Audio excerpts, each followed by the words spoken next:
Mimi kama afisa wa Jeshi la Polisi niliwiwa kusaidia hili shirika kwa sababu linasaidia watoto wa shule za msingi ambao wanakuwa kwenye umri wa kuwa wasichana, lakini ni changamoto kubwa ambazo nimezisimamia kwa kipindi chote ambacho niko katika kazi. Unakuta ukatili wa mtoto wa kike uko katika maeneo mengi, hata ukatili tu wa kutokupata pads pia ni ukatili wa kijinsia ambao unamfanya mtoto asipate uelewa mzuri kwenye masomo akiwa katika hicho kipindi, lakini pia na unyanyasaji.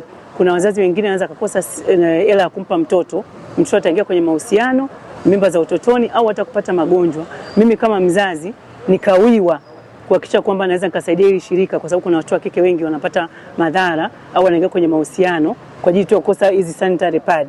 Kwa hiyo nikaona nishirikiane na mkurugenzi wa shirika hizi Binti Honorata ili aweze kusaidia watoto katika shule ya 16 za wilaya ya Karatu, ambaye ndiye anasimamia huko, ili waweze kujinasuru na kujinusua katika hilo tatizo wanapoingia kwenye siku kutafuta hela kwa njia tofauti. Zitakapokwenda zitawasaidia.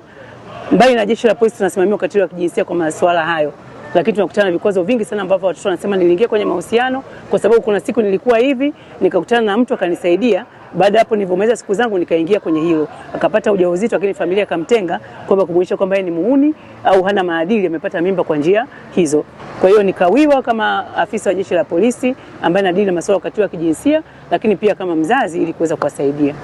Leo tupo hapa ofisi ya OCD mkoa wa Arusha kwa ajili ya kutoa shukrani kwa ajili ya msaada wa sanitary pads ambazo wamezitoa kwa ajili ya watoto wa kike kutoka shule 16 za wilaya ya Karatu.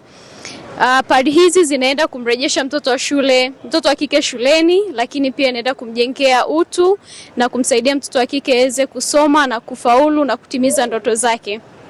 Shirika la Food for Children linapenda kushukuru sana ofisi ya Georgina kwa ajili ya mchango wake mkubwa ambao unaenda kuwasaidia familia, lakini pia na watoto wa kike ambao wamelengwa.